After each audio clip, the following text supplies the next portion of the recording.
Willkommen, bienvenue, welcome one and all to another live stream where you may notice the incandescent, glittering personage that is Vicky Poole of Tender Response.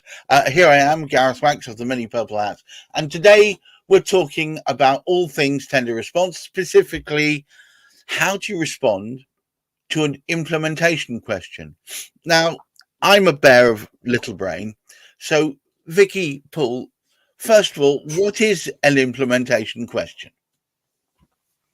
Well, an implementation question during a tender is that question that you get given where it's about how are you going to deliver this? So they're asking about your project and your structure. So if you comply with any guidelines or practice, maybe you're Prince 2 trained from a project management perspective, what they're essentially looking to understand is how easy it's going to be to work with you. Now, in most cases, there will be an incumbent provider for these services, and they're going to be transitioning over to you. So whether it's cleaning, networking, which is not networking as in a meeting, but like the telecoms networking, mobile phone providers, or any other number of things, there's going to be a phase out plan of the incumbent and a phase in plan of you, the incoming provider. Won't there be a crossover? Yes, and that will be managed through your implementation plan. Oh, I see what she's saying. Right, so but theoretically, there'll be, which you have to supply in like an Excel as well as your software. They normally ask for things like Microsoft Project Management, because if in doubt, Microsoft is compliant by default, which is an interesting point to note. it may not be the best. It may not be the best product, but it's the most compatible, is what she's saying. Yeah. Well, it is actually listed as like compliant by default because of the rigor around Microsoft that the UK government has done on it. So if you're a Microsoft reseller, you pretty much got carte blanche, really. But when it comes to the actual physical implementation, going back to the question, there will be the look at the key steps and the key stages. And so you'll have like your Gantt chart, which is a separate appendix. You may be able, depending on the question, to take photographs or like snippets of the image and pop it into your written response. But do check the question, because they might include the words from the image into your word count total. So that including the image when you're not supposed to can actually tip you over the word count threshold. And if you tip over the word count threshold, you have a non-compliant question, which means your bid goes in the bin. All right. Oh my good yarn! It's so easy to tip straight over into the big white filing receptacle. Yep. And then, whilst it's so easy to tip over, you've got to be really, really careful. So then when you're looking at the relevant questions or the relevant sections, you break it down. So typically you'd say, we follow Prince 2 methodology, or we follow this structure, or tried and tested project methodology used for our onboarding process. We break it down into discover, plan, implement. In the discovery phase, we do this. It will take this amount of time, and it'll take this resource. We would like the following resource from you, the client. For our next phase, where we're looking to plan, we'll take time to understand any key dates that are important for your business. Okay. A really great one here is things like around schools. So if you're doing anything in schools, you really need to get it done over the summer holidays or breaks. Otherwise, you're just going to impact learning time. And then in the telecoms world, there are no network changes for like 3 weeks across Christmas and New Year. So you really have to make sure that you avoid those key dates. You get to feed in any other things that are really critically important. So like if you've got any budget planning that the council needs to do, you'll like pull out key dates, and then you'll kind of formulate the plan around that. You'll build in a little bit of fat, because nothing ever delivers on time. And then you do like a specific piece about the handover and what that needs to be and what it needs to include. So very structured. Yeah, it's very structured. But the thing is, with any kind of handover type thing, especially when you're talking about this crossover with the incumbent, you've got to liaise with them. Therefore, it's entirely in your control, is it? Well, I always encourage suppliers, and particularly people that are working with us, I always encourage to include a section which is about, well, what happens if you get a hot handover where the incumbent says, no, the cutoff date is the 31st of July. If you're not ready, we're not interested in helping you. Because you do get those. Oh, yes. You do get those. And sometimes the outgoing supplier can be so hurt the fact that they didn't win the contract that they're simply just not about to put any effort in. There was one contract that I remember when I worked in corporate was that we couldn't even get the network design from them. And the network design that we got was like 4 years out of date. I'm like, well, I'm pretty sure that site's closed because it wasn't on my inventory list. I'm pretty sure that there are 4 more sites. Well, that's the only site we've got. So we had to put a sniffer on the network to pull out all of the network because we couldn't do that. And in exactly the same way, regardless of your industry, you're always going to get that hot cutout, or there's always going to be the risk of the hot cutout. And it's, what do you do?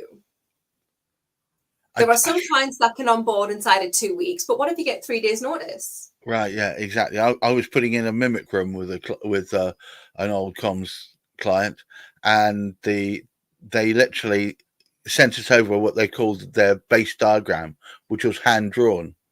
I mean, literally drawn on a piece of A4. We think they're going to be around here, and the cabinets all run along here. Not to scale. Useless. And we had to end up actually getting somebody to let us in to. We shouldn't have even been there, so we could actually map out where everything really was. Yeah. Sure, if it happens once, it happens 100 times, right? Exactly. So you always include the bit about the hot cutover, you know. All right. So hot cutover, or what if the supplier is less than, or the incumbent supplier is less than amenable? Now, the question may not specifically ask for it.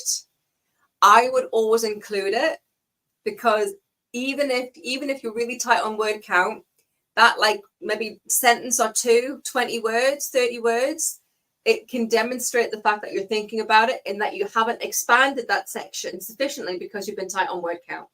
The other section that I would always encourage people to include, if you're not asked for it specifically, and sometimes even if you ask for it specifically, is what happens when you come to offboard yourself.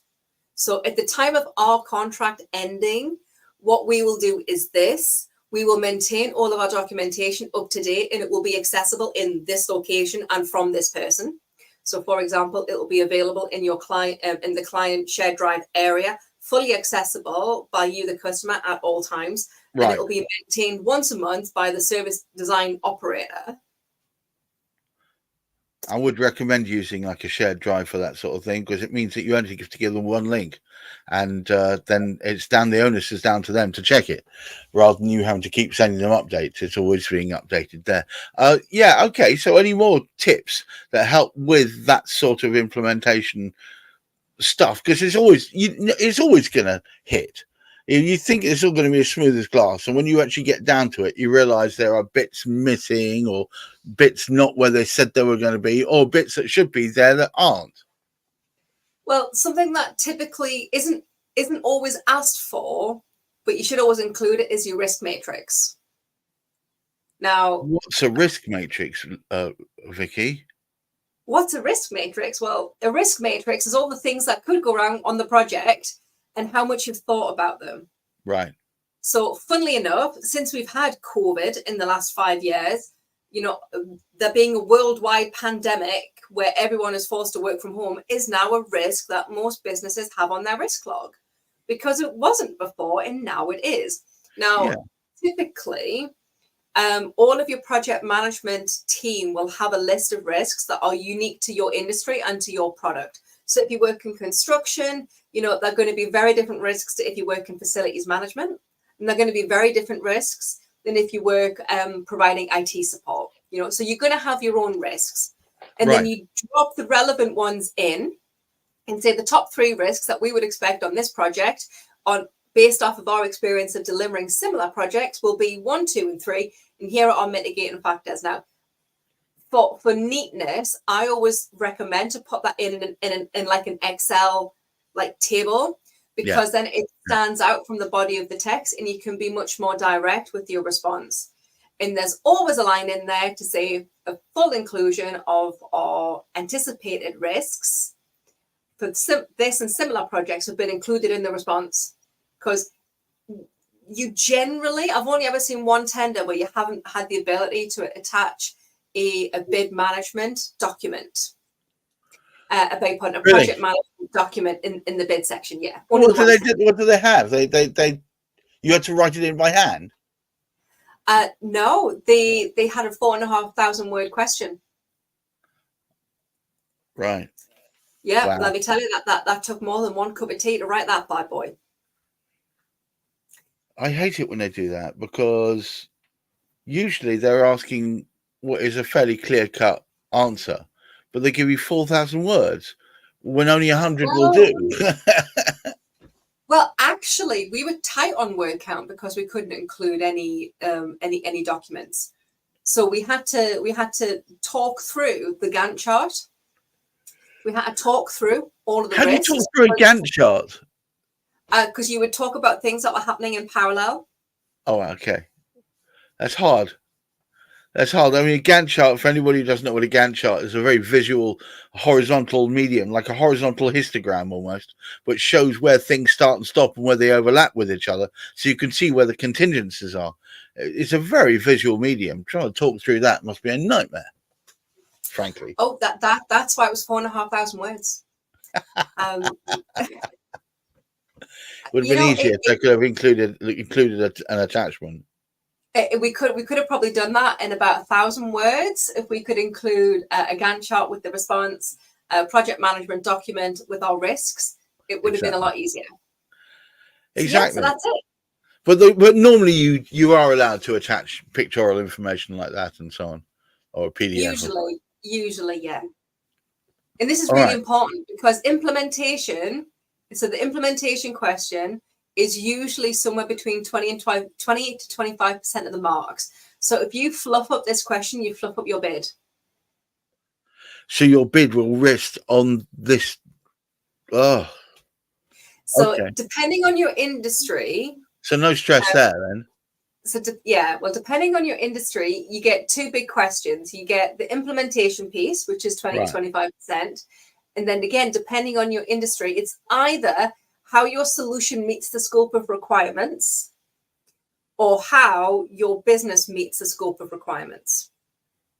Okay. So it's either the solution or your whole business function. So for example, how your IT security will meet the cybersecurity requirements of this solution, or it will be how does your template cleaning schedules match with the statement of requirements? It'll be one of those two, and that will be another 25 to 45% of the marks. So those two questions are humongous questions. You mess it up, you mess up your bid. Okay, so what information should people be gathering before they even start approaching that side of the bid, before they start approaching the implementation question? So when you look at the implementation question, it's really, really important that you spend time with the person who's going to be delivering this project. Now, if that's an external body, you ask them the relevant questions, you ask them the right questions, and you tease out from them the stuff that you're going to need the client to give you. And then you ask them how they work. So whether they're Prince 2, Agile, they conform to a standard methodology, and you want the information from them because you need to distill that down into your bid response. Right. And if you don't know how to do that, you can come to tender response. We often respond to one question on a bid. So it's not just a whole bid. We can often do one question. We get a lot of social value questions that we get to respond to. We get the occasional implementation plan, but it's usually more to proofread than anything else. Well, I think this is probably as good a time as any to talk about some of the support you do provide, which is on your world famous, infamous resources page. Bless you. Yes. So there is a couple of useful tidbits in the 10 tips to tendering, which is one of the free downloadables from our website, which is tenderresponse.co.uk/resources. It's a really useful link, this page, because it gives you quite a lot of the stock content that you're going to need, and you can use it essentially as a tick box exercise. Now, implementation plans is a specific question. It's going to be unique to every bid, and it's going to be generally the same based on your industry, but each industry is going to be different to one another. So if in doubt, let's grab a 50-minute conversation, and I can give you some real pointers that are specific to you. Now, unlike Facebook or Instagram or Meta, Vicky is very easy to get hold of. And here's her WhatsApp number, which is man and woman from time to time. And you should be able to get a response from her within at least one working day. And you can ask questions about everything from I'm really interested in getting more involved in bids and tenders to how do I find the tender that suits me? She can help you with all these questions. Another area of excellence, it should be stated, is about grants and grant applications. Now we've done a whole thing on that before, but I would say I'm going to leave it here. If you are interested in grants and grant applications, have a word with Vicky before you take it any further. She may well put the frightness up you. She may well give you reason to cheer, because depending on which kind of grant you're looking for, there are better or worse news. Any last summary?